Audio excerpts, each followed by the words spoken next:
Güneş oluyor.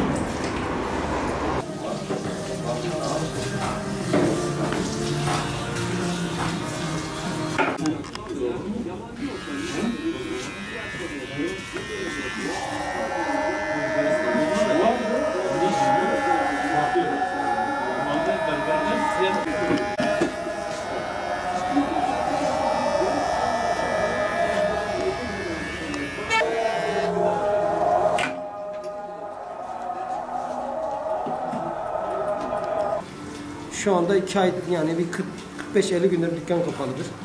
Şu anda mesela hani açıldı.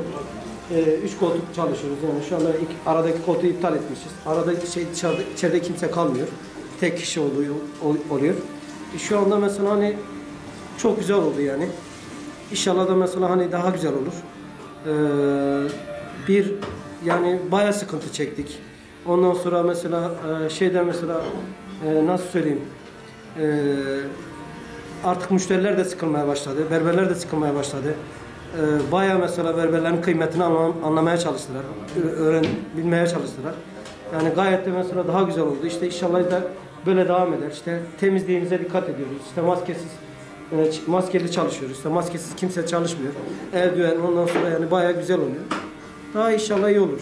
Tabii mümkün insan biraz mağdur oluyor yani. Gene de yani sevindik ki açılmasına. Müşterimize teker randevular alıyoruz. Herhangi bir sıkıntı olmuyor şu anda. Oralara dikkat ediyoruz yani. Müşteri sağlığı da önemli bu anlamda, evet. Neler söylüyorsun? Müşteri sağlığı daha önemli. Birbirimize bulaştırmayak diye yani kaliteli şekilde takılıyoruz. Havlu, tek kişilik örtü, bu tür şeyleri kullanıyoruz yani. Çok sıkıntı çekti vatandaşlarımız. Ben de aynı şekildeydim. Bugün hemen sıra aldım, geldim, tıraş oluyorum. Kurallara uyuyorlar. Hem eldiveni gerekse tek seferlik bütün malzemeyi öyle kullandılar. Çok güzel. Bugün açılması da vatandaşı çok sevindirdi. Bize bu kararı verenlere teşekkür ederim. 2 aydır mağdurduk. Evde yapıyorduk, tıraş olamıyorduk, yapamıyorduk, mağdur olduk. Ondan dolayı, açından dolayı çok seviyoruz. Peki berberlerin kıymeti anlaşıldı mı? Aynen. Zaten kıymeti var da tam anlaşıldı yani.